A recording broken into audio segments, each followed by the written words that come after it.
ऐ खुदा सैराब कर दो आब ज़मज़म से मुझे,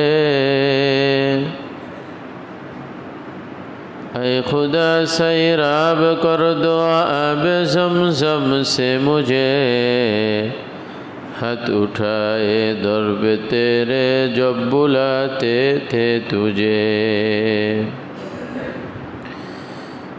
दरमियाने कोहे मरवा व सफा दरनो लगो, दरमियाने कोहे मरवा व सफा दौड़ने लगो, इश्क़ रबे हाजिरा में दौड़ने क्यों दे मुझे। इश्क़ लेकर हाजिरी हो जब मीना बाज़ार में, इश्क़ लेकर हाजिरी हो जब मीना बाज़ार में, मिस्ल इस्माइल इस जा जाने क़ुरबा दे मुझे। खाने काबा में पहुँचे तलबिया कहते हुए, खाने काबा में पहुँचे तलबिया कहते हुए, इस्तिलाम हजर अस्वद से मुशर्रफ कर मुझे। अल्लाह रब्बुल आलमीनेर काছে পুরোটা মাসের মধ্যে রমজান মাস সবথেকে দামি। রাতের মধ্য থেকে শবে কদর সবথেকে দামি। সপ্তাহের 7 দিনের মধ্যে জুমার দিনে সবথেকে দামি। আর পুরো বছরের মধ্যে জিলহজ মাসের প্রথম 10 দিন আল্লাহ তাআলার কাছে সবথেকে দামি। আল্লাহ রব্বুল আলামিন আমাদের হায়াতকে এই জিলহজ মাসের প্রথম 10 দিন পর্যন্ত পৌঁছায় দিয়েছেন, এজন্য শুকরিয়া আদায় করি আলহামদুলিল্লাহ। এই 10 দিন দিনের মধ্য থেকে, পুরো বছরের দিনের মধ্য থেকে সবথেকে দামি হলো এই 10 দিন। এই 10 দিনের মধ্যে হজ রয়েছে, কুরবানি রয়েছে। যারা হাজি তাদের আরাফার ময়দানে উপস্থিত আছে, সফা মারওয়া সাই আছে, বাইতুল্লাহ তওয়াফ আছে, মিনায় যায় কুরবানি আছে। এই আমলগুলো আল্লাহ তাআলার কাছে খুবই দামি। আর এই আমলগুলো দামি হয়েছে আমাদের জন্য এটা নয়, আল্লাহ তাআলার কিছু মাকবুল বান্দা তিনারা আল্লাহ তাআলার কাছে প্রিয় হয়ে গেছেন আমল করে, সেই আমলের কারণে এই আমলগুলো দামি হয়ে গেছে। আর আমরা যদি ওই আমলের সাথে একটু সাদৃশ্যতা অবলম্বন করতে পারি, আল্লাহ তাআলা তাদের আমল কবুল করে নিয়ে তাদেরকে যেই পরিমাণ সওয়াব দিয়েছেন, আল্লাহ তাআলা আমাদেরকেও সেই পরিমাণ সওয়াব দান করবেন। বলেন সুবহানাল্লাহ। হাজী সাহেবরা আল্লাহ তাআলার দরবারে পৌঁছে যাচ্ছেন। দিন যত যাচ্ছে হজের মৌসুম একদম নিকটে চলে আসতেছে। হাজী সাহেবরা বাইতুল্লাহর সামনে ঘোরে আর তালবিয়া বলে। খানায়ে কাবা মে পৌঁছে তালবিয়া कहते हुए, खानाए काबा में पहुँचे तलबिया कहते हुए, इस्तिलाम हजर अस्वद से मुशर्रफ कर मुझे। কবি কাঁদে আর বলে, আল্লাহ বাইতুল্লাহর সামনে ঘুরবো আর তোমাকে ডাকবো, আর হজরে আসওয়াদকে চুমা দেওয়ার মাধ্যমে আমার ভাগ্যটা খুলে দাও, আমাকে সৌভাগ্যবান করে দাও। হাজী সাহেবরা বাইতুল্লাহর সামনে ঘুরে আর বলে, লব্বাইক আল্লাহুম্মা লব্বাইক, লব্বাইক লা শারীকা লাক লব্বাইক, ইন্নাল হামদা ওয়ান নি'মাতা লাক ওয়াল মুলক লা শারীকা লাক, লব্বাইক আল্লাহুম্মা লব্বাইক, লব্বাইক লা শারীকা লাক লব্বাইক, ইন্নাল হামদা ওয়ান নি'মাতা লাক ওয়াল মুলক লা শারীকা লাক। হাজী সাহেবরা তো আল্লাহর সামনে উপস্থিত হয়ে আল্লাহর ডাকে সাড়া দিয়ে লাব্বাইক বলতেছে যে, আল্লাহ আপনি তো বলছিলেন আসতে, আমরা তো চলে আসছি। আমরা অভাবী, ভিখারি, গুনাহগার, আসামি, দোষী, আপনার ঘরে চলে আসছি ক্ষমা নেওয়ার জন্য, মাফ করার জন্য, আপনার ডাকে সাড়া দেওয়ার জন্য। আমি তো আপনার ঘরে উপস্থিত হয়ে গেছি। আর আল্লাহ রাব্বুল আলামিনও ঘোষণা করে দিয়েছেন, রসুল বলেন, আল হাজ্জুল মাবরুরু লাইসা লাহু জাযাউন ইল্লাল জান্নাহ।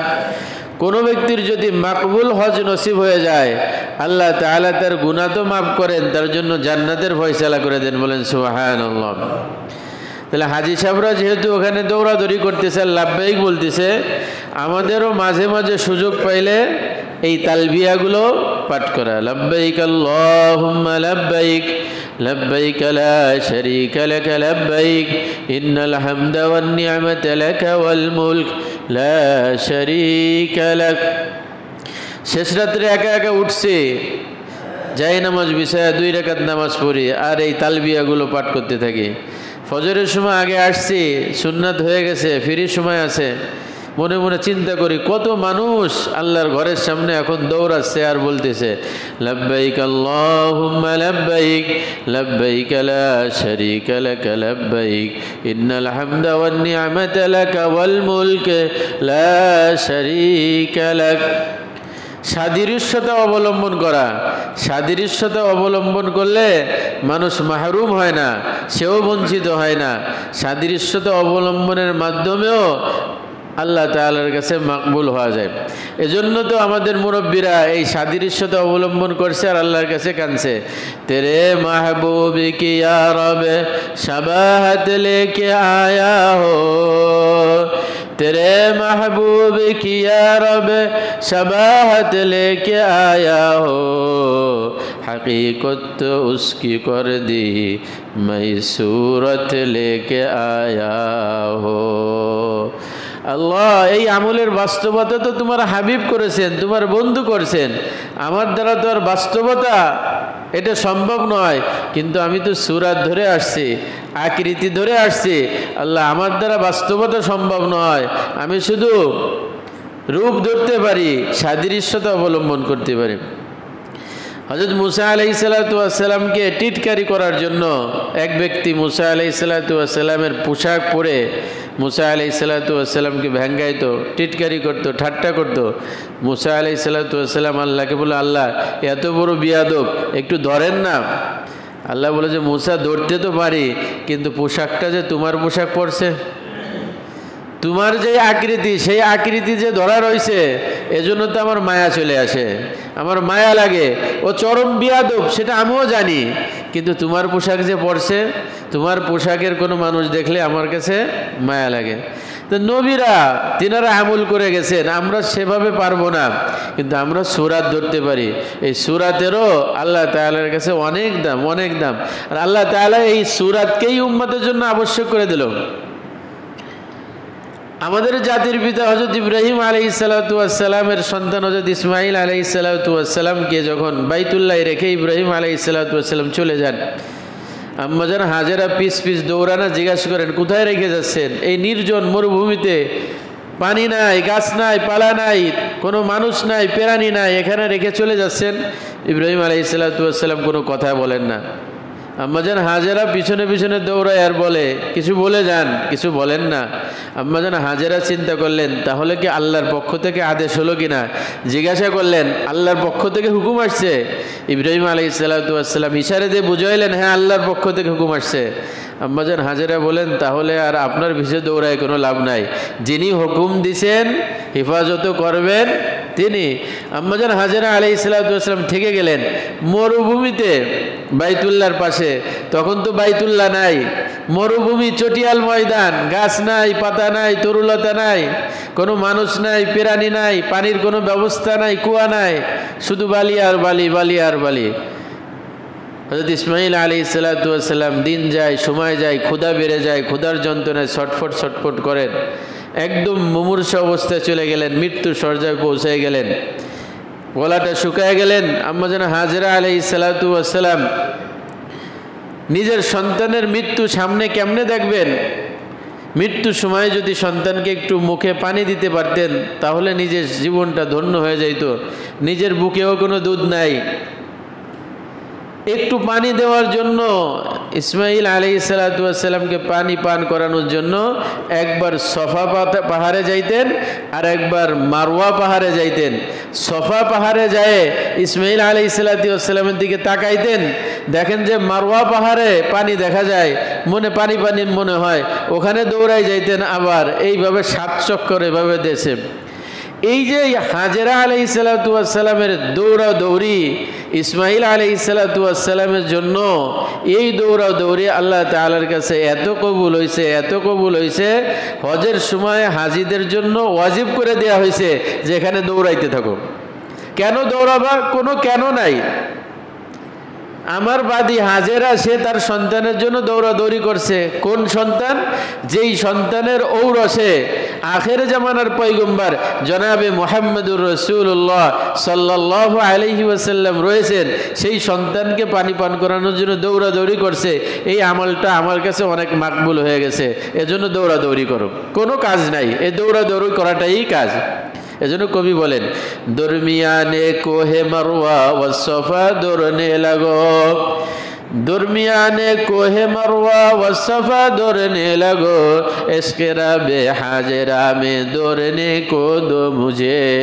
আল্লাহ হাজেরা যেই মোহাব্বত নিয়ে দৌড়াইছিল, আমাকে একটু এরকম মোহাব্বত নিয়ে একটু দৌড়ানোর তৌফিক দিয়ে দাও। হাজেরা তো ইসমাইলের মোহাব্বত নিয়ে দৌড়াদৌড়ি করতেছিল, আমি তো এখন ইসমাইল নাই, আমি তো এই ময়দানে চলে আসছি, আমি একটু তার মোহাব্বত নিয়ে দৌড়াচ্ছি। এই মোহাব্বত নিয়ে দৌড়াদৌড়ি করা এটা আল্লাহ তাআলার কাছে অনেক ভালো লাগে। আল্লাহ তাআলা বলেন, বান্দা দৌড়াও। হাজেরা এই দৌড়ায় যেই পরিমাণ মাকবুলিয়াত আমার কাছে হয়েছে, আমি আল্লাহ তোমাকেও সেইভাবে কবুল করে নেব। বলেন সুবহানাল্লাহ। আম্মা জান হাজেরা আলাইহিসসালাম দৌড়াইতে দৌড়াইতে 7 চক্করে পরে দেখে ইসমাইল আলাইহিসসালামের পায়ের নিচের থেকে কেমন যেন পানি উঠতেছে, পানি উঠতেছে দেখা যায়। আসলেন, দেখলেন, দেখে যে পানির ফোয়ারা, জমজমের পানি ওঠা শুরু হয়ে গেছে। আল্লাহ তাআলার কুদরত, আল্লাহ তাআলা বরকত দিয়ে দিলেন। জমজমের পানি এত বরকতময়, এত বরকতময়, আল্লাহ রব্বুল আলামিন এত বরকত দিছে যে সেখান থেকে নিয়ে এই পর্যন্ত চলতেছে চলতেছে। হাজিরা খায়, পুরো এলাকার লোক খায়, কিন্তু এখনো সে পানির কোনো কমতি নাই। লক্ষ লক্ষ লিটার পানি সাপ্লাই হচ্ছে, লক্ষ লক্ষ হাজিরা খাচ্ছে, এলাকার মানুষ খাচ্ছে, বিভিন্ন দেশের মানুষ হজে গেছে কিন্তু জমজমের পানি আনিনি, এরকম মানুষের সংখ্যা খুব কম। এত পানি সাপ্লাই হচ্ছে, তারপরেও সেই কুয়ার থেকে কোনো পানির কোনো কমতি নাই। আজকের ঘটনা সেই কত হাজার বছর আগের ঘটনা। ইসমাইল আলাইহিসসালামের পায়ের নিচের থেকে আল্লাহ তাআলা বরকত উঠাই দিয়েছে। এজন্য কবি বলে, আই খুদা সাইরাব কর দো আবে জমজম সে মুঝে, আই খুদা সাইরাব কর দো আবে জমজম সে মুঝে, হাত উঠায়ে দরব তেরে জব বুলাতে তে তুঝে। আল্লাহ যখনই তোমার কাছে হাত উঠা করে কান্নাকাটি করি, এই কথাও বলি, জমজমের পানি দ্বারা আমার পিপাসা নিবারণ করে দেন। আমি কবে মক্কায় যাব, মদিনায় যাব, জমজমের পানি খাবো। এই জমজমের পানিও বরকতের পানি। এরপরে আসলো কুরবানি, এরপরে কুরবানি চলে আসলো। কুরবানি সেটাও একটা সাদৃশ্যতা অবলম্বন। মূল কুরবানি তো হযরত ইব্রাহিম আলাইহিসসালাম করেছেন, আর কুরবানি হয়েছেন হযরত ইসমাইল আলাইহিসসালাম। আমাদের শুধুমাত্র তার সাদৃশ্যতা অবলম্বন করার কথা বলা হয়েছে। আমাদেরকে বলা হয়নি নিজের গলায় ছুরি লাগাও, নিজের গলায় ছুরি চালাও, কুরবানি হয়ে যাও, এ কথা বলা হয়নি। সন্তানকে জবাই দাও, এই কথাও আমাদেরকে বলা হয়নি। মূল কুরবানি তো হযরত ইব্রাহিম আলাইহিসসালাম করেছেন, মূল কুরবানি তো হযরত ইসমাইল আলাইহিসসালাম হয়ে দেখাইছেন। আমাদের শুধুমাত্র তার সাদৃশ্যতা অবলম্বন করার কথা বলে দেওয়া হয়েছে। ইসকলে করা হাজিরি হো জব মিনা বাজার মে, কুরবানির জায়গা হলো মিনায়। হযরত ইব্রাহিম আলাইহিসসালাম ইসমাইল আলাইহিসসালামকে কুরবানি করেছিলেন মিনায়। ইসকলে করা হাজিরি হো জব মিনা বাজার মে, বলে হাজিরা যখন মিনায় যায়, কুরবানির ময়দানে উপস্থিত হয়ে যায়, কি কুরবানি করবে? কুরবানি তো মূল কুরবানি হয়েছে ইসমাইল আলাইহিসসালাম। বলে আল্লাহ আমাকে ওরকম একটা সুযোগ দিয়ে দাও, আমি তো ডাইরেক্ট কুরবানি করতে পারতেছি না, হতে পারতেছি না, কিন্তু ওরকম মানসিকতা আমার মধ্যে তৈরি করে দাও, এই পশু কুরবানির মাধ্যমে আমি আমার নিজের সমস্ত পশুত্বকে কুরবানি করে দিলাম। আমার নিজের কুরবানি হওয়া লাগতেছে না, সন্তানকে কুরবানি করা লাগতেছে না, কিন্তু ইব্রাহিম আলাইহিস সালাতু ওয়াস সালাম নিজের নফসকে কুরবানি করে দিয়েছিলেন সন্তানকে কুরবানির মাধ্যমে। আল্লাহ আমিও পশুর কুরবানির সাথে নিজের নফসকে কুরবানি করে দিচ্ছি, আর নাফরমানি করব না, আর গুনাহের কাজ করব না। এটা হলো কুরবানির শিক্ষা, নিজের নফসানিয়াতকে কি করে দেওয়া, কুরবানি করে দেওয়া। তো এই মৌসুমটা চলতেছেই সব আশেক মাশুকের এক মোহাব্বত ভালোবাসার সময়। এই হজের মধ্যে, কুরবানির মধ্যে, সফা মারওয়ার মধ্যে, হজরে আসওয়াদের মধ্যে, মিনার মধ্যে, আরাফার মধ্যে, এগুলো সব আল্লাহ তাআলার কাছে যারা কবুল হয়েছেন তাদের কিছু প্রতিচ্ছবি আল্লাহ তাআলা উম্মতের জন্য এগুলোকে দিয়ে দিয়েছেন যে আমার হাবিব, আমার খলিল যেই কাজগুলো করছে তোমরাও সেই কাজগুলো করো। এজন্য এই 10টা দিনের সাথে এই কুরবানির সম্পর্ক, এই হজের সম্পর্ক, এই সফা মারওয়া সাই সম্পর্ক, এই তওয়াফের সম্পর্ক, এই 10 দিনের সম্পর্কে। এজন্য বছরের মধ্যে সবথেকে গুরুত্বপূর্ণ সময় হলো এই 10 দিন, জিলহজ মাসের 10 দিন। এবার কোরআনে কারীমের মধ্যে আল্লাহ তাআলা একটা সূরা নাজিল করেছেন, সূরাতুল ফাজর। এই সূরায়ে ফাজরের মধ্যে আল্লাহ তাআলা এই 10 রাতের কসম কাটছেন, ওয়াল ফাজরি ওয়ালায়ালিন আশরি। আল্লাহ তাআলা বলেন 10 রাতের কসম। কোন 10 রাত? মুহাদ্দিসিনে কিরাম বলছেন সেই 10টা রাত হলো এই জিলহজ মাসের এই 10 রাত। এই জিলহজ মাসের এই 10 রাতের মর্যাদা আল্লাহ তাআলার কাছে অনেক বেশি। এজন্য এই জিলহজ মাসের এই 10টা দিনে এবং এই 10 রাত্রে বেশি বেশি আল্লাহ তাআলার কাছে ইবাদত বন্দেগী করা। বেশি বেশি ইবাদত বন্দেগীর মধ্যে কি করতে পারি? তার মধ্যে একটা হলো তালবিয়া বেশি বেশি পাঠ করা। হাজিরা তো বাইতুল্লাহর সামনে, আল্লাহ তাআলার সামনে দাঁড়ায় তিনারা কান্নাকাটি করতেছে, তালবিয়া পাঠ করতেছে। আমরাও যখন সুযোগ হবে তখন কি করা? তালবিয়া পাঠ করা। এই 10 রাতের ফজিলত, দিনের ফজিলত সম্পর্কে হাদিসের রাবি হযরত আবু হুরায়রা রাদিয়াল্লাহু তাআলা আনহু বলেন, ক্বালা রাসূলুল্লাহ সাল্লাল্লাহু আলাইহি ওয়াসাল্লাম, মা মিন আইয়ামিন আহাব্বু ইলাল্লাহি আইয়ুতআব্বাদা লাহু ফিহা মিন আশরি জিলহিজ্জাতি ইয়াদিলু সিয়ামু কুল্লি ইয়াউমিন মিনহা বিসিয়ামি সানাতিন ওয়া কিয়ামু কুল্লি লাইলাতিন মিনহা বিকিয়ামি লাইলাতিল কদরি। রাওয়াহু তিরমিজি ওয়া ইবনে মাজাহ। ইবনে মাজাহ এবং তিরমিজি শরীফের হাদিসের মধ্যে রাসূল করিম সাল্লাল্লাহু আলাইহি ওয়াসাল্লাম বলেন, জিলহজ মাসের প্রথম দশকে প্রত্যেক দিনের রোজা 1 বছর রোজার সমতুল্য। বলেন সুবহানাল্লাহ। জিলহজ মাসের প্রথম 10 দিনের রোজা রাখা যায় 9 দিন, প্রত্যেক দিনের রোজা 1 বছরের রোজার সমতুল্য এবং প্রতি রাতের ইবাদত শবে কদরের সমতুল্য। বলেন সুবহানাল্লাহ। আমরা তো শবে কদর বছরে একবার পাই, আর আল্লাহ রাব্বুল আলামিন উম্মতে মুহাম্মাদের জন্য এত দান করছেন, এত দান করছেন, এত দান করছেন। জিলহজ মাসের এই 10টা দিনকে এত দামি বানাই দিয়েছেন, প্রতিদিনের রোজা 1 বছর রোজার সমতুল্য, আর প্রতি রাতের ইবাদত শবে কদরের ইবাদতের সমতুল্য। বলেন সুবহানাল্লাহ। শবে কদরের 1 রাতের ইবাদত হলো 83 বছর 4 মাসের সমতুল্য। তাহলে সেখানে এখানে 10 রাত রয়ে গেছে, কত নেকি আর নেকি। এজন্য এই যে 10 রাত চলতেছে, প্রতি রাত্রে কিছু না কিছু ইবাদত বন্দেগী করা, প্রতি রাত্রে এক্সট্রা কিছু ইবাদত বন্দেগী করা। কেন? এই রাতগুলোকে শবে কদরের সমতুল্য দেওয়া হয়েছে। এজন্য আমার কিছু ইবাদত থাক, কিছু নফল রোজা থাক, কিছু জিকির আজকার থাক, তাসবিহ তাহলিল থাক, দান সদকা থাক, সেটা সীমিত হোক, কিন্তু প্রতি রাতের সাথে যেন আমার কিছু ইবাদত বন্দেগী থাকে। আর যদি কেউ এমন হয় যে না এগুলো কিছু পারলো না, সে কম থেকে কম 5 ওয়াক্ত নামাজ জামাতে পড়বে, ঈশার নামাজ জামাতে, ফজরের নামাজ যদি জামাতে পড়ে, সারা রাত ইবাদত করলে যেই সওয়াব আল্লাহ তাআলা সেই সওয়াব দান করবেন। বলেন সুবহানাল্লাহ। তাহলে ঈশার নামাজ জামাতে, ফজরের নামাজ জামাতে, সারা রাতের ইবাদতের ফজিলত, এবং রাতটা চলতেছে কেমন যেন শবে কদরের রাত্র, তাহলে ইবাদতের মর্যাদা কি পরিমাণ বৃদ্ধি হয়ে গেল। এজন্য এই 10টা দিনকে আমরা গুরুত্বের সাথে আদায় করার চেষ্টা করব। এ মর্মে হযরত আনাস ইবনে মালিক রাদিয়াল্লাহু তাআলা আনহু বলেন, কানা ইয়াকালু ফি আইয়ামিল আশরি বিকুল্লি ইয়াউমি আলফি ইয়াউমিন ওয়া ইয়াউমি আরাফাতা 10,000 ইয়াউমিন। রাসূলুল্লাহ সাল্লাল্লাহু আলাইহি ওয়াসাল্লামের যুগে আমাদের মধ্যে একথা সর্বজন বিদিত ছিল যে জিলহজ মাসের প্রথম 10 দিন ফজিলত মাহাত্ম্য দিয়ে অন্যান্য 1000 দিনের সমান, আর আরাফাত দিনের ফজিলত অন্যান্য 10,000 দিনের সমতুল্য। অন্য এক হাদিসে আছে, আন ইবনে উমর রাদিয়াল্লাহু তাআলা আনহু قال قال رسول الله صلى الله عليه وسلم ما من أيام أعظم عند الله ولا العمل فيهن أحب إلى الله عز وجل من هذه الأيام يعني أيام 10 فأكثروا فيها التهليل والتحميد। আল্লাহ তাআলার কাছে এই জিলহজ মাসের 10 দিনের আমল অনেক প্রিয়, এজন্য তোমরা বেশি বেশি তাহমিদ আল্লাহর প্রশংসা, তাহলিল আল্লাহ তাআলার বরত্ব প্রকাশ করতে থাকো। এই 10 দিন বেশি বেশি আল্লাহর প্রশংসা করা।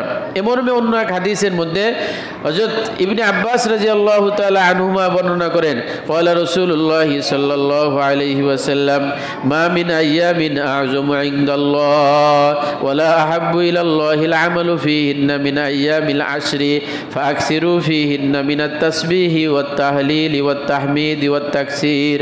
রাসূল করিম সাল্লাল্লাহু আলাইহি ওয়াসাল্লাম বলেন, জিলহজ মাসের এই 10 দিন অন্য দিনের তুলনায় আল্লাহর কাছে বেশি প্রিয়, এজন্য এই 10 দিন তোমরা বেশি বেশি আল্লাহ তাআলার বরত্ব, আল্লাহ তাআলার শ্রেষ্ঠত্ব, আল্লাহ তাআলার মহত্ব, আল্লাহ তাআলার গুণকীর্তন গাও। এজন্য বেশি বেশি আল্লাহ তাআলার তাসবিহ, তাহমিদ, তাহলিল, তাকবীর বলো, অর্থাৎ সুবহানাল্লাহ ওয়ালহামদুলিল্লাহ লা ইলাহা ইল্লাল্লাহ আল্লাহু আকবার।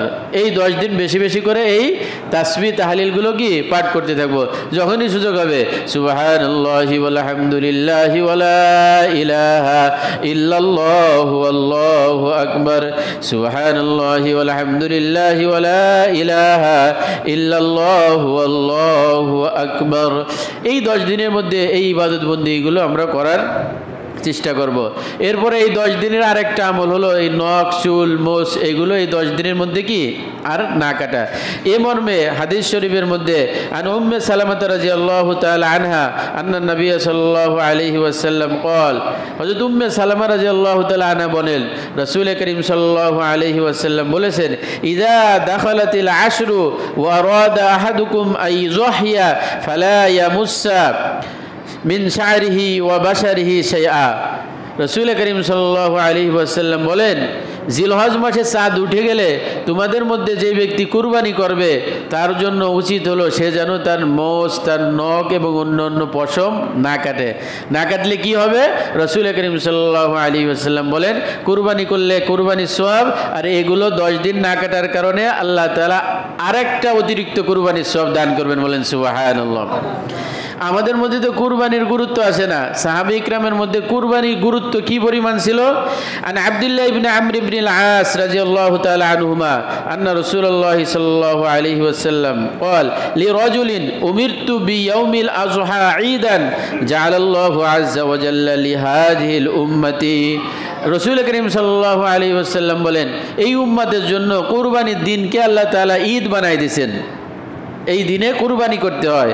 ফাকালা রাজুলু, এক ব্যক্তি দাঁড়াইলেন, আরাইতা ইল্লাম আজিদ ইল্লা মানিহাতান উনসা আফা উযহি বিহা। এক ব্যক্তি দাঁড়ায় বললেন, ইয়া রাসূলুল্লাহ, এই দিন তো কুরবানির দিন, তা আমার কাছে তো কোনো পশু নাই, আমাকে আমার আর এক ভাই ধার দিয়ে আর একটা পশু আছে। আরব দেশে একটা রেওয়াজ প্রথা ছিল, যদি কোনো ব্যক্তি অসহায় হতো, অসহায় ব্যক্তিকে মানুষ দুধ খাওয়ার জন্য পশু ধার দিত।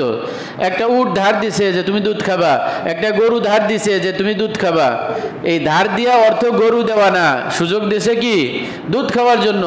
ওই ব্যক্তি দ্বারাই বলে, ইয়া রাসূলুল্লাহ, আমার তো একটা ওই ধার নেওয়া পশু আছে, তা আমি কি সেটা জবাই দিয়ে কুরবানি করব? রাসূল করিম সাল্লাল্লাহু আলাইহি ওয়াসাল্লাম বলেন, লা, ধার দেওয়া পশু তো তোমার পশু না, তুমি সেটা কুরবানি করবা কেন? ওয়ালাকিন তাখুজ মিন শারিকা ওয়া তুকাল্লিমু আজফারাকা, তুমি তোমার চুল কাটো, তুমি তোমার মোষ কাটো, নখ কাটো এবং অন্যান্য স্থানের যেই পশম আছে অতিরিক্ত পশম এগুলো কাটো। ফাযালিকা তামামু উযহিয়াতিকা ইনদাল্লাহি আযজা ওয়া জাল্লা।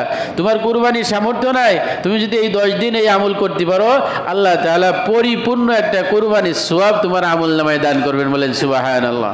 তাহলে এই 10 দিনের আমলের মধ্যে এই একটা আমল থাকলো যে এই 10 দিনের মধ্যে নখ চুল এগুলো না কাটা। এই 10 দিনের মধ্যে একটা আমল হলো রোজা রাখা। প্রথম 9 দিন রোজা রাখা, বিশেষ করে 1 তারিখ, 2 তারিখ, 3 তারিখ, 4 তারিখ, 5 তারিখ, 6 তারিখ, 7 তারিখ, 8 তারিখ, অর্থাৎ ঈদ হবে আগামী শনিবার, শুক্রবার পর্যন্ত রোজা রাখা। যারা আমরা পারি এই রোজাগুলো রাখার চেষ্টা করব। আজ যদি না পারি তো 9 তারিখের রোজা অর্থাৎ আগামী শুক্রবারের রোজাটা রাখার চেষ্টা করব। এ সম্পর্কে হাদিসের মধ্যে আছে, আন আবি কতাদাহ আন্না নবী সাল্লাল্লাহু আলাইহি ওয়াসাল্লাম قال صيام يوم عرفة إني أحتسب على الله أن يكفر السنة التي قبله والسنة التي بعده। রাসূল করিম সাল্লাল্লাহু আলাইহি ওয়াসাল্লাম বলেন, আরাফাত দিনের রোজা, 9 তারিখের রোজা, আমি আশাবাদী এই রোজার কারণে আল্লাহ তাআলা বান্দার বিগত 1 বছরের গুনাহ এবং সামনের 1 বছরের গুনাহ মাফ করে দেবেন। বলেন সুবহানাল্লাহ। কয় তারিখের রোজা? 9 তারিখের রোজা, অর্থাৎ আগামী শুক্রবারের রোজা। যদি আমাদের সুযোগ হয় তাহলে আমরা আগামী শুক্রবারের রোজা রাখার চেষ্টা করব। এরপরে আগামী শুক্রবার থেকে আরেকটা আমল শুরু হবে, সেটা হলো তাকবীরে তাশরিক। তাকবীরে তাশরিক, আল্লাহু আকবার, আল্লাহু আকবার, লা ইলাহা ইল্লাল্লাহু, আল্লাহু আকবার, আল্লাহু আকবার, ওয়ালিল্লাহিল হামদ। পুরুষরা একবার উচ্চ আওয়াজে প্রত্যেক নামাজের পরে পাঠ করবে, মা বোনেরা নিম্ন আওয়াজে একবার পাঠ করা ওয়াজিব। একবার পাঠ করা কি ওয়াজিব, একবার পাঠ করলেই আদায় হয়ে যাবে, 3 বার পাঠ করা লাগবে না। তাহলে কয় তারিখের থেকে? 9 তারিখের ফজরের থেকে নিয়ে 13 তারিখ আসর পর্যন্ত 23 ওয়াক্ত, অর্থাৎ শুক্রবারের সকালে থেকে শুরু হবে। আগামী শুক্রবারের ফজরের থেকে শুরু হবে। ইমাম সাহেব যদি ভুলে যায় তাহলে মুসল্লিরা জোর আওয়াজ দিয়ে শুরু করবে, আল্লাহু আকবার, আল্লাহু আকবার, লা ইলাহা ইল্লাল্লাহু, আল্লাহু আকবার, আল্লাহু আকবার, ওয়ালিল্লাহিল হামদ। এই সময়গুলো হলো আল্লাহ তাআলার বরত্ব প্রকাশের সময়। এজন্য এই সময়ে বেশি বেশি আল্লাহর বরত্ব প্রকাশ করব। যখনই সময় হবে তখনই আল্লাহু আকবার, যখনই সুযোগ হবে লা ইলাহা ইল্লাল্লাহ। এইভাবে আমরা ইবাদত বন্দেগীগুলো এই 10 দিনে কাটানোর চেষ্টা করব। এই 10 দিনের শেষের দিনের যে ইবাদতটা, সেই ইবাদতের নাম হলো কুরবানি। সেই ইবাদতের নাম কি? কুরবানি। আল্লাহ তাআলা যাদেরকে সামর্থ্য দান করছেন, এই সামর্থ্যবানদের জন্য এই কুরবানি করা এটা ওয়াজিব, এবং কুরবানি করা আনন্দের সাথে, মুহাব্বতের সাথে। কুরবানির সময় একটা দোয়া আছে, দোয়া পড়া জরুরি না, দোয়া আছে, আল্লাহুম্মা তাকাব্বাল মিন্নি কামা তাকাব্বালতা মিন হাবিবিকা মুহাম্মাদিন ওয়া খলিলিকা ইব্রাহিম আলাইহিমাস সালাতু ওয়াস সালাম। পশু জবাই দেওয়ার সময় দোয়া পড়তে হয়, আল্লাহুম্মা তাকাব্বাল মিন্নি, আল্লাহ এই কুরবানি আপনি আমার পক্ষ থেকে গ্রহণ করেন। কিভাবে গ্রহণ করবেন? কেমন গ্রহণ করবেন? কামা তাকাব্বালতা মিন হাবিবিকা মুহাম্মাদিন, যেভাবে আপনার হাবিব মুহাম্মদ সাল্লাল্লাহু আলাইহি ওয়াসাল্লাম করেছেন। ওয়া তাকাব্বালতা খলিলিকা ইব্রাহিম আলাইহিস সালাতু ওয়াস সালাম, আপনার খলিল ইব্রাহিম যেইভাবে কুরবানি করছেন, ইব্রাহিমের কুরবানি যেইভাবে কবুল করছেন, আপনার প্রিয় হাবিবের কুরবানি যেইভাবে কবুল করছেন, আমার কুরবানিটাও সেইভাবে কি করেন? কবুল করে নেন। এই দুয়ার মধ্যে বোঝা যায় যে কুরবানির মূল মাকসাদ হলো 3টা যে কুরবানি করে যেইভাবে আল্লাহর কাছে মাকবুল হয়ে গেছে, অজস্র কোটি নেকির অধিকারী হয়ে গেছে, রসুল উম্মাদের পর ওয়াজিব করে বুঝাইছেন, উম্মাদ তুমি করো, আমার কুরবানি আল্লাহ যেমন কবুল করছে, ইব্রাহিমের কুরবানি যেভাবে কবুল করছে, আল্লাহ তাআলা তোমার কুরবানিও সেভাবে কবুল করবেন। বলেন সুবহানাল্লাহ। আমার আমলটা যদি রসুলের আমলের মতন হয়ে যায়, আমার আমলের সওয়াব যদি ইব্রাহিম আলাইহিস সালাতু ওয়াস সালামের আমলের সওয়াব হয়ে যায়, তাহলে কি দিয়ে এটা করার দরকার?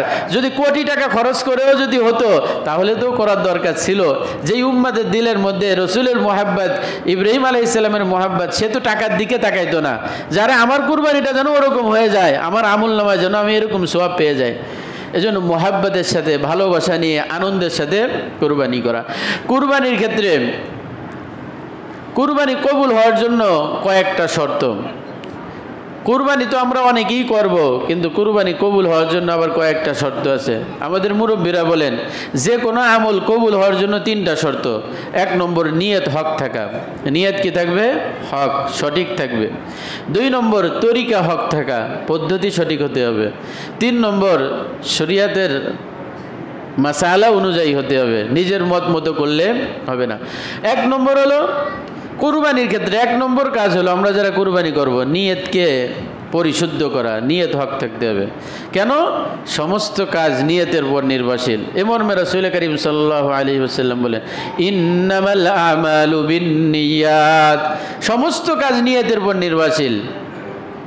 আমার দিলের মধ্যে যা থাকবে আল্লাহ তাআলা সেই হিসাবে কবুল করবেন। আমার দিলের মধ্যে যদি দুনিয়া থাকে তাহলে আল্লাহ তাআলা ওই আমল কবুল করবেন না, বরঞ্চ ওই আমলের জন্য আরও মার খেতে হবে, শাস্তি ভোগ করতে হবে। এই জন্য 1 নম্বর হলো দিলের নিয়তকে কি করা? পরিশুদ্ধ করা। দিলের নিয়ত কি থাকবে? আমি একমাত্র আল্লাহর সন্তুষ্টির জন্য কুরবানি করতেছি, আমি একমাত্র আল্লাহর সন্তুষ্টির জন্য কি করতেছি? কুরবানি করতেছি। অনেক মানুষের নিয়তের মধ্যে ভেজাল আছে, গরমিল আছে। কি নিয়ত করে? বলে যে কুরবানি তো ঈদের দিন তো 4-5 কেজি গোশ কেনারই দরকার, 4-5 কেজি গোশ কিনতে গেলে 4-7 28 3,000 টাকা খরচ, 3,000-4,000 টাকা যেহেতু খরচই হয়ে যাবে, তা 6,000 টাকাতে কুরবানি দিই। এই নিয়ত থাকা যাবে না দিলের মধ্যে। দিলের মধ্যে এরকম নিয়ত না। অনেক নিয়ত, চাচা যান কুরবানি দিচ্ছেন, বলে দিতে তো চাইছিলাম না, বাধ্য হয়েছি। কেন? কাছে আত্মীয় স্বজন সবাই আসবে, 10 কেজি গোশ কিনলেও কি হবে না? গোশ যেহেতু কিনতেই হবে, কুরবানি দিলাম। এই মানুষটা কি কুরবানি দিচ্ছে আল্লাহর সন্তুষ্টির জন্য না গোশের জন্য? গোশের জন্য। এই যে দিলের মধ্যে এই যে গোশ খাওয়ার নিয়ত, এই নিয়ত থাকতে পারবে না। দিলের মধ্যে একদম নিয়তকে পরিশুদ্ধ করতে হবে। শয়তান ওয়াসওয়াসা দিতে পারে, দিতেই পারে, কিন্তু শয়তানের ওয়াসওয়াসা দূর করার জন্য মনের থেকে ওই শয়তানের ওয়াসওয়াসা দূর করে দিয়ে নিয়তকে পরিশুদ্ধ করতে হবে, পাক্কা করতে হবে। 1 নম্বর হলো আমার নিয়ত থাকবে কি? সঠিক। ভাগিদারদের মধ্যে কোনো এক ভাগের যদি গোশত খাওয়ার নিয়ত থাকে তাহলে 7 জনের কুরবানি নষ্ট হয়ে যাবে। ভাগিদারদের মধ্যে কোনো একজনের নিয়ত যদি গোশত খাওয়ার থাকে তাহলে সবার কুরবানি নষ্ট হয়ে যাবে। এজন্য নিয়ত এটা একটা গুরুত্বপূর্ণ বিষয়। এজন্য নিয়তকে আগে পাকা করতে হবে। মানুষকে দেখানোর জন্য না কুরবানি করতেছে, 1 লাখ টাকাতে গরু কিনছে, এলাকাতে ঘুরায় বেড়ায়, মালা পরায় ঘুরায়। কেন? মানুষকে দেখায় আমি কুরবানি করতেছি, আমি বড় অমুক তমুক, আমার গরু। এই মানুষকে দেখানোর জন্য কুরবানি দিলে নিয়ত সহি হলো না। এজন্য 1 নম্বর কাজ হলো নিয়তকে সহি করে ফেলা, যে আমি একমাত্র আল্লাহর সন্তুষ্টির জন্য কুরবানি করতেছি। নিয়তের মধ্যে যদি কোনো গরমিল থাকে তাহলে কুরবানি হবে না। 2 নম্বর পদ্ধতি সঠিক থাকতে হবে, রসুলের সুন্নাত অনুযায়ী হতে হবে। কুরবানি যদি রসুলের সুন্নাত অনুযায়ী না হয় তাহলে ওই কুরবানি আল্লাহর কাছে কবুল না। রসুল বলছেন বড় পশুতে 7 জনের অতিরিক্ত কুরবানি দেওয়া যাবে না। আমরা ভাগে 8 জন হলাম, এই কুরবানি হবে? ভাগে 8 জন হলে কুরবানি হবে? রসুলের তরিকা হলো কয়জন হতে হবে? সর্বোচ্চ 7 জন হতে পারে, 7 জনের উপরে হতে পারবে না। তাহলে 8 জন হলে এটা রসুলের তরিকায় হলো না। রসুলের তরিকায় না হওয়ার কারণে ওই কুরবানি কি আদায় হবে না। এরপরে ছাগল একটা কিনছেন 50,000 টাকা দিয়ে, ছাগল গরুর সমান। চিন্তা করলাম গরুতে তো 7 ভাগ দেওয়া যায়, ছাগলই তো গরুর মতন, তাহলে এর মধ্যে 7 ভাগ দিলাম। ছাগল যতই বড় হোক একজনের উপরে কুরবানি দেওয়া যায় না। এজন্য ওই বড় ছাগলে আপনি 7 জনের নাম দিলে এটাও হবে না। কেন? তরিকা ঠিক নাই। রসুলের তরিকা হলো ছাগল, ভেড়া, দুম্বা, বকরি, এতে কুরবানি হয় কয়জনের? 1 জনের কুরবানি হয়। এখানে এই পশু যতই বড় হোক তার মধ্যে 7 জনের পক্ষ থেকে কুরবানি দিলে কুরবানি হবে না। কুরবানির ক্ষেত্রে আমাদের একটা ভুল শব্দ প্রয়োগ আছে, ভুল শব্দ প্রয়োগ। আমরা নামে কুরবানি দিই, আব্বার নামে, মার নামে, নিজের নামে, সন্তানের নামে। এটা একটা শব্দের ভুল ব্যবহার, শব্দের কি ভুল ব্যবহার। তার কারণ হলো আমরা যে বলতেছি আমার নামে কুরবানি, এই নামে মানে তার মানে আমার নামে কুরবানি না, এর অর্থ হলো আমার পক্ষ থেকে। এর অর্থ কি? আমার পক্ষ থেকে। কেন? কুরবানি হয় একমাত্র কার নামে? আল্লাহর নামে। কুরবানি হয় কার নামে? আল্লাহর নামে। কুরবানি করার সময় কি বলি? বিসমিল্লাহি আল্লাহু আকবার, আল্লাহর নামে কুরবানি করতেছি। তা কুরবানি হয় কার নামে? কোনো মানুষের নামে কুরবানি হয়? কোনো মানুষের নামে কুরবানি হয় না। কিন্তু শব্দটার ভুল ব্যবহার আমাদের সমাজে আছে। আমরা বলি যে আমাদের 7 জনের নামে, অমুকের নামে, তমুকের নামে, আমার নামে। এই নাম দ্বারা উদ্দেশ্য কি? পক্ষ। নাম দ্বারা উদ্দেশ্য কি? পক্ষ, আমার পক্ষ থেকে, আব্বার পক্ষ থেকে, 7 জনের পক্ষ থেকে, 6 জনের পক্ষ থেকে, সেক্ষেত্রে আমরা যদি নাম শব্দ বাদ দিয়ে পক্ষ শব্দটা ব্যবহার করি, এটা সব থেকে ভালো হয়। তারপরে কেউ যদি ব্যবহার করে যে কুরবানি হবে না, এরকম না, কিন্তু শব্দটার প্রয়োগ চলতেছে ভুল পদ্ধতিতে। এজন্য আমরা চেষ্টা করব যারা শরিকানা 7 জনে কি করি কুরবানি দিই, আমরা নাম লেখার সময় ওই লাগবো অমুকের পক্ষ থেকে, 7 জনের পক্ষ থেকে, এইভাবে আব্বার পক্ষ থেকে, মার পক্ষ থেকে, এইভাবে আমরা ব্যবহার করার চেষ্টা করব। 3 নম্বর বিষয় হলো যারা কুরবানি করব তাদের মাল হালাল হতে হবে। কুরবানিকারীদের কি হতে হবে? মাল হালাল হতে হবে। মাল যদি হালাল না হয় তাহলে ওই কুরবানি আল্লাহর কাছে কবুল না। এজন্য মাল হালাল হওয়া। আর বিশেষ করে শরিকের ক্ষেত্রে আমরা যারা শরিকে কুরবানি দিই, 7 জনে, 6 জনে, 5 জনে শরিকানা কুরবানিতে কুরবানি দিই, আমাদের শরিকদের প্রত্যেকেই যার যার অবস্থান থেকে সতর্ক থাকা।